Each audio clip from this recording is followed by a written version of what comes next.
Ya, entonces lo que vamos a hacer ahora es, con algunos ejemplos concretos ya históricos de la poesía moderna, señalar esta lógica de mayor prevalencia del significante por sobre el significado que ha expuesto Santiago. No. Entonces, tenemos la figura de Mallarmé, estamos hablando del siglo XIX, más o menos mitad del siglo XIX. Mallarmé es considerado tradicionalmente como el padre de la poesía moderna por una serie de características que tienen que ver con eso que acaba de señalar, ¿no? Prevalencia del significante, prevalencia de la materialidad de la palabra por sobre la palabra, el lenguaje comunicacional, ¿no? El lenguaje de significado, ¿no? Eh, para esto, para introducir a Mallarmé, me parece que hay una anécdota que es bastante elocuente para tratar de entender cuál era su propuesta estética, artística, ¿no?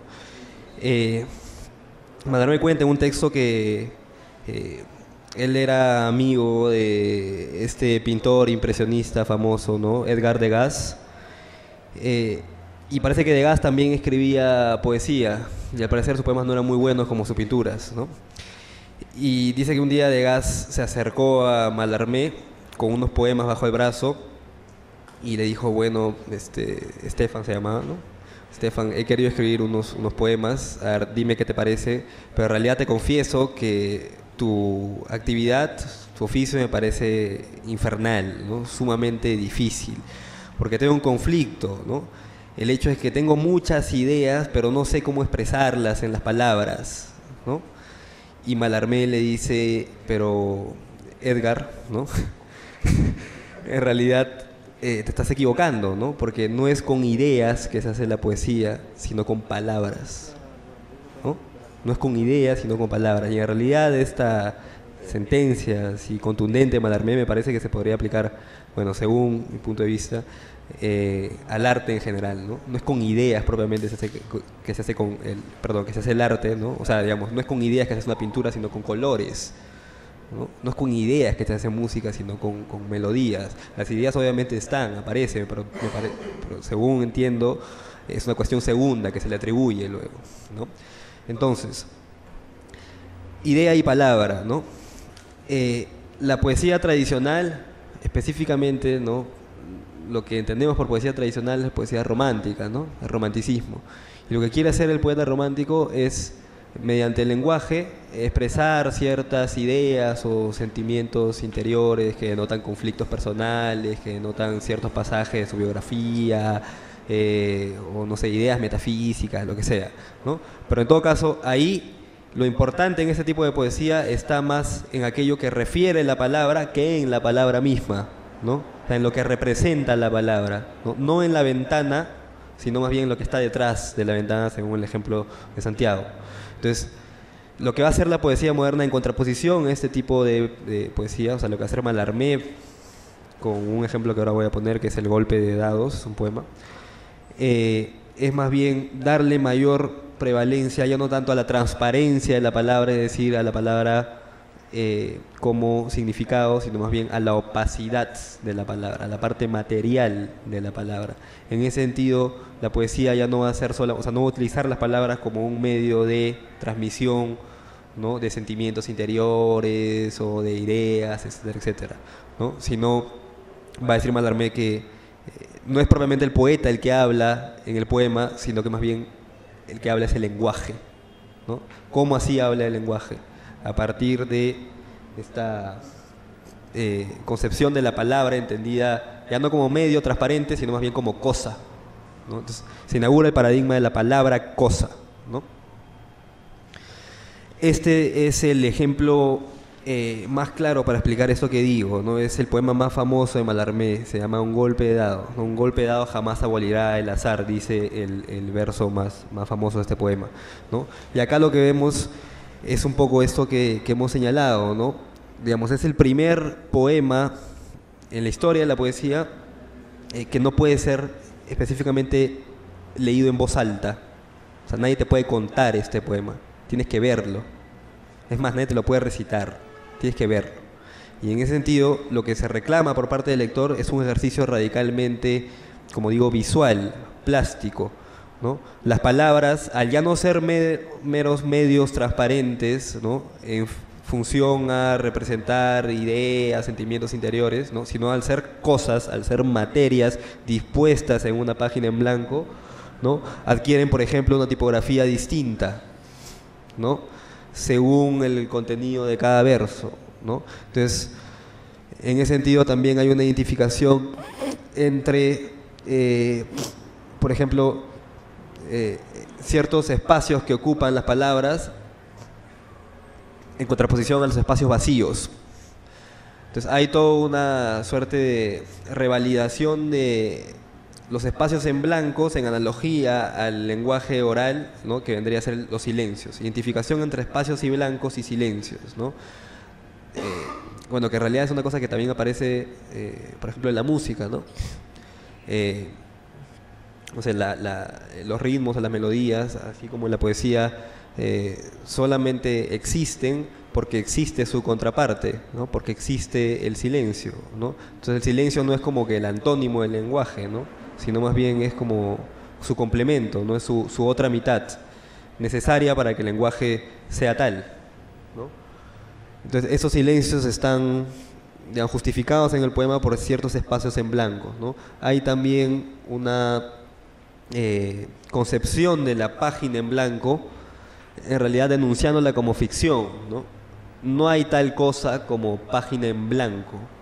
Una página en blanco en realidad ya está estructurada de ciertas líneas invisibles que son las que conducen una lectura habitual, ¿no? Uno ve una página en blanco como si fuera un soporte completamente neutro, ¿no? Si fuera completamente neutro, entonces yo podría escribir como me da la gana en una página en blanco. Podría escribir de derecha a izquierda, ¿no? Podría escribir de abajo a arriba, pero no, ¿no? El lenguaje habitual, al enfrentarnos, o sea, nos dan una página en blanco y más bien ya hay ciertas líneas invisibles que son líneas que van, ¿no? de izquierda a derecha, ¿no? Leemos siempre de izquierda a derecha, son líneas diagonales, leemos siempre de acuerdo a una estructura de líneas diagonales, etcétera, etcétera, ¿no? Entonces acá más o menos se estructura respetando esas líneas invisibles. Hay también, dice Mallarmé, que hay una suerte de analogía entre la disposición de las palabras en esta página en blanco, ¿no? Con una partitura musical. Entonces, con Mallarmé, poesía y música entran en un contacto fuertísimo, ¿no? Muy potente, en el sentido de que si es que estamos viendo de que la palabra en la poesía moderna recupera todo su aspecto material, se comienza a valorar su sonoridad, su disposición tipográfica, no sé, la manera en que se dice y no tanto lo que dice, ¿no? Al igual en la música, ¿no? No importa tanto en la música lo referente, o sea, aquello hacia lo cual se dirige una melodía, sino más bien la melodía misma. Es decir, en la música no hay un objeto que le corresponde necesariamente a una melodía. Por ejemplo, en la pintura sí, ¿no? Tenemos un cuadro y vemos en el cuadro una silla, una mesa. Ya acabo. Una silla, una mesa. Inmediatamente podemos decir que esa silla y esa mesa está bien pintada, en tanto vemos su referente, que es silla y mesa real, ¿no? En la música no, pues, ¿no? En la música no hay un referente concreto de una melodía. En todo caso es un significante libre, ¿no? Al cual el oyente puede atribuirle los significados que crea conveniente, ¿no? Bueno, ya. Entonces Mallarmé es el que inaugura esta lógica de la poesía que prevalece el aspecto material, la palabra cosa, ¿no? El aspecto significante por sobre el aspecto significado. Después de Mallarmé, ya propiamente con los que se conoce como las vanguardias poéticas del siglo XX, tenemos una serie de personajes también importantes, entre ellos Apollinaire, que es un poeta francés, también de inicios del siglo XX, ¿no? Que sigue toda esta estela que marca Mallarmé, ¿no? Y hace una serie de analogías con la pintura, ¿no? Apollinaire es el principal teórico, ¿no? del cubismo, ¿no?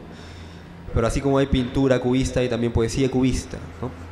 Entonces esta analogía, por ejemplo, se expresa muy bien en eso que dice un texto donde afirma que se puede decir que la geometría, ¿no? Es en las artes plásticas, específicamente la pintura, la escultura, lo que la gramática es al escritor. En ese sentido, la geometría es, por ejemplo, en una pintura tradicional, donde prevalecen las líneas, ¿no? Es lo que claramente estructura o diferencia un objeto del otro, ¿no? Si estamos hablando de una pintura figurativa, ¿no? Es lo que, claro, ordena el cuadro según una lógica más o menos habitual, ¿no? O sea, según una pintura tradicional a nadie se le ocurre poner, no sé, una mesa encima de una manzana, por ejemplo, ¿no? ¿Por qué? Porque debe haber todo un orden geométrico que estructure la imagen, ¿no? De la misma manera, en la gramática tradicional anterior, por ejemplo, la Mallarmé, claro, las palabras están dispuestas también según la lógica habitual, según la lógica tradicional, ¿no? Esto se relaciona con otro precepto de Apollinaire, ¿no? En donde se manifiesta que la poesía debe luchar contra los signos de puntuación, ¿no? En ese sentido también hay un paralelo con la pintura. Los signos de puntuación en la poesía vendrían a ser lo que representan las líneas en la pintura, ¿no? Es muy parecido a lo de la geometría y la gramática, ¿no? Los puntos, los signos de puntuación son los que, claro, separan frase de frase, pausan el declamar de un poema o la lectura de un poema. Lo que propone Mallarmé en ese sentido es destruir estos signos de puntuación a fin de que el lenguaje encuentre nuevas posibilidades de permutación, ¿no? Entre sus palabras. Y bueno, conocemos a Apollinaire en realidad básicamente por sus caligramas, ¿no? Los caligramas, no sé si conocen, los caligramas son estos espacios son estos poemas escritos en donde las palabras representan ciertas líneas que van formando figuras entre sí, ¿no? Entonces la palabra ahí es entendida también como cosa, ¿no? Entonces, por ejemplo, dibujo la imagen de una lluvia haciendo que las gotas, por ejemplo ahí, ¿no? La imagen de la lluvia, ¿no? Y en ese sentido, representando las gotas de la lluvia con palabras, ¿no? Ahí no se lee muy bien qué dice, pero digamos, es una temática en referencia a la lluvia, ¿no? En la otra, por ejemplo, hay también posibilidad de formar personajes, cuerpos humanos, ¿no? Utilizando las palabras como cosas, ¿no? Como líneas en ese sentido, ¿no? Acá también la Torre Eiffel, por ejemplo, también toda ella dibujada con palabras, ¿no?